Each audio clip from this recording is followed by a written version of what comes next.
warahmatullahi wabarakatuh. Waalaikumsalam warahmatullahi wabarakatuh. Apa kabar anak-anakku semua? Baik, Ustazah. Alhamdulillah. Siapa yang tidak hadir hari ini? Hadir semua, Ustazah.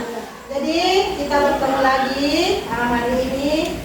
Kemudian kita sebelum belajar, alangkah lebih baiknya kalau kita berdoa dan doanya akan dipimpin oleh Bapak kelas. Silakan Bapak kelas untuk memulai.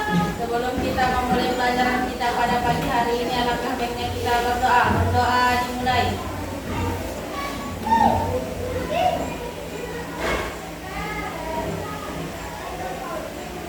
Selesai. Oke, hari ini kita akan memasuki materi tentang lembaga sosial. Oke, ada yang masih ingat materi yang kita pelajari kemarin? Interaksi sosial. Jadi kita kemarin sudah mempelajari tentang interaksi sosial. Nah, sekarang kita masuk di lembaga sosial. Nah, tujuan kita untuk mempelajari tentang lembaga sosial ini adalah setelah kita mempelajari lembaga sosial, siswa mampu menjelaskan pengertian tentang lembaga sosial. Kemudian siswa mampu mengidentifikasi jenis norma yang ada dalam kehidupan kita sehari-hari. Nah, sebelum saya lanjut tentang pengertian lembaga sosial, saya mohon kepada anak-anakku perhatiannya ke depan, karena nanti pada saat selesai saya menjelaskan, saya akan memberikan tugas, dan yang bisa menjawab tugasnya dengan baik, saya akan kasih bonus tambahan nilai pada nilai tugasnya nanti. Jadi saya harap anak-anakku semua memperhatikan materi yang ada di atas. Oke, sekarang kita masuk di pengertian lembaga sosial. Di mana lembaga sosial adalah keseluruhan dari sistem norma yang terbentuk berdasarkan tujuan dan fungsi tertentu di dalam masyarakat. Jadi di dalam masyarakat ada yang namanya lembaga sosial yang mengatur kehidupan masyarakat. Kemudian ada pertanyaan yang muncul, mengapa terbentuk lembaga sosial? Kira-kira ada yang bisa jawab? Ada yang bisa? Karena manusia ingin hidup damai. Ada yang lain? Saya susah. Ada ini? Karena masyarakat menyukai hidup tertib. Jadi ada pendapat dari teman kalian, masyarakat ini hidup damai dan ini jadi terbentuknya lembaga sosial ini berawal dari kebutuhan masyarakat akan keteraturan kehidupan bersama. Itu sudah benar yang dikatakan teman kalian tadi, ingin hidup tertib dan ingin hidup yang damai. Kemudian lembaga sosial terbentuk dari norma-norma yang dianggap penting dalam kehidupan bermasyarakat, di mana setiap masyarakat memiliki kebutuhan pokok. Keteraturan hidup bersama pada wujud, maka dirumuskan norma dalam masyarakat sebagai pedoman bertingkah laku. Di dalam masyarakat ada aturan yang mengikat kita yang disebut dengan norma. Sejumlah norma ini disebut dengan lembaga sosial. Jadi lembaga sosial dan norma itu saling berhubungan. Kemudian kita masuk di masyarakat mengenal beberapa tingkatan norma. Jadi ada beberapa tingkatan norma yang ada di dalam masyarakat yang dapat kita lihat. Pertama adalah norma cara, di mana norma cara ini terlihat pada perbuatan individu di dalam masyarakat. Jadi norma cara ini adalah bagaimana masyarakat atau individu bergaul dengan masyarakat yang lain. Jika melanggar, hukumannya hanya berupa celaan atau teguran. Contoh, perhatikan gambar yang ada di atas.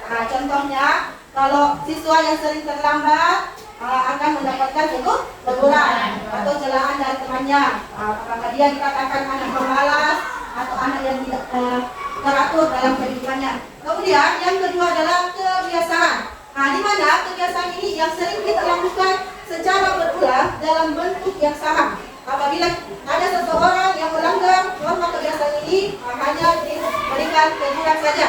Contohnya kebiasaan kita kalau ingin pergi sekolah bersalaman. Kalau dilupa bersalaman pasti dapat teguran dari orang tua.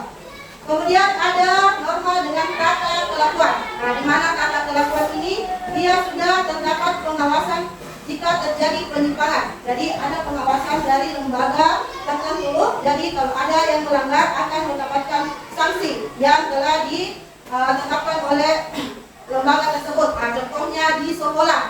Setiap sekolah pasti ada tata tertib. Kalau ada yang melanggar akan diberikan hukuman. Contoh gambar yang ada di atas, anak yang terlambat datang sekolah diberikan sanksi hukuman formal. Kemudian yang terakhir adalah norma adat istiadat. Di mana adat istiadat ini pola perlakuan masyarakat yang mengikat anggotanya. Jadi setiap masyarakat dalam masyarakat itu ada yang namanya adat istiadat yang mengikat. Hukumannya berupa sanksi menurut adat masing-masing. Contohnya kita dapat lihat pada gambar. Pada gambar itu adalah suku Baduy yang ada di Sumatera. Jadi suku Baduy ini ada adatnya di sana. Kalau orang mau masuk ke daerah suku Baduy, dia harus menggunakan pakaian hitam. Jadi sanksinya kalau tidak menggunakan pakaian hitam tidak boleh masuk di daerah itu. Jadi itulah contoh adat istiadat. Oke, sampai di sini dulu materi kita. Silahkan kalian buka bukunya, kemudian kerjakan tugas yang ada di atas. Silakan dikerjakan.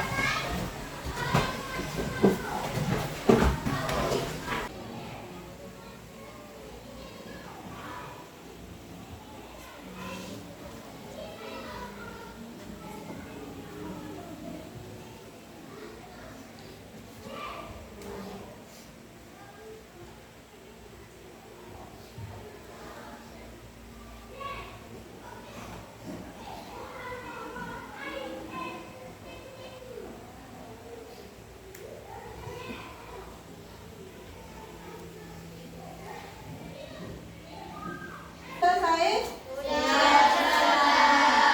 Oke, karena sudah selesai, saya akan tunjuk salah satu temannya untuk memberikan kita contoh norma-norma yang telah dijelaskan tadi. Oke, silakan Fitri berikan contoh norma cara dengan kebiasaan.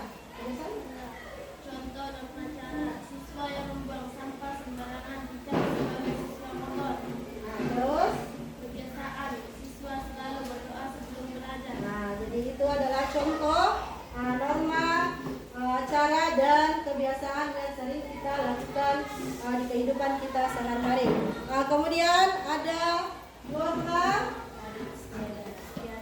tata kelakuan dan adat istiadat. Silakan Humaira memberikan contoh kepada temannya bagaimana contoh tata kelakuan dan adat istiadat yang biasa kita lihat. Contoh tata kelakuan, siswa yang menggunakan obat terlarang dikeluarkan dari sekolah. Contoh adat istiadat, mak nenek memandikan atau membersihkan mayat yang sudah lama meninggal. Jadi tata kelakuan seperti contoh kita lihat di sekolah kalau ada yang menggunakan obat terlarang langsung dikeluarkan dari sekolah.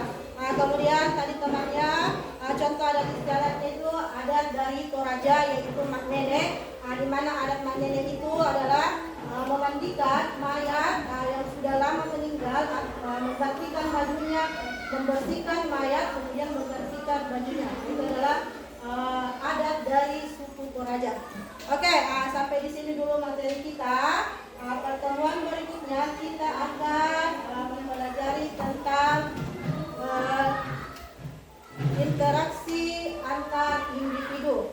Jadi silahkan dibaca di rumahnya, pelajari bukunya untuk materi minggu depan.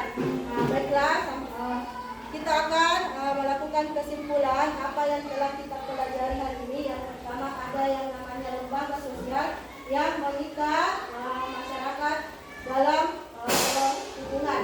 Kemudian ada 4 jenis tingkatan norma. Yang pertama adalah tata cara, kemudian tata kelakuan, kebiasaan, dan adat istiadat. Sampai di sini dulu. Saya ucapkan assalamualaikum warahmatullahi wabarakatuh.